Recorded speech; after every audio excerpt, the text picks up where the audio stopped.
Антонио Милошовски, Весна Бендевска и Јован Митрески се потпредседатели на Собранието. Мнозинство од пратениците донесоа одлука кандидатите од ВМРО, ДПМН, ЗНАМ и СДСМ да го менуваат Африм Гаши.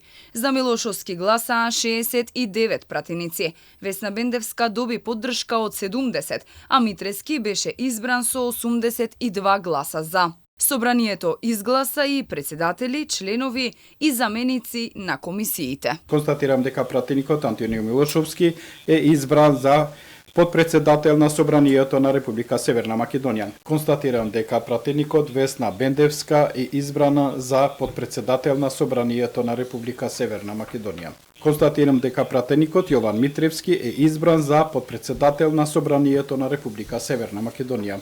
Овие предлози согласно Собранискиот деловник прво мораше да го поминат филтерот на Комисијата за избори и именувања. На оваа комисија, освен подпредседатели на Собранието и председатели и членови на комисиите, се донесе решение за апанажа на уште 7 поранешни пратеници, заедно со претходните 29.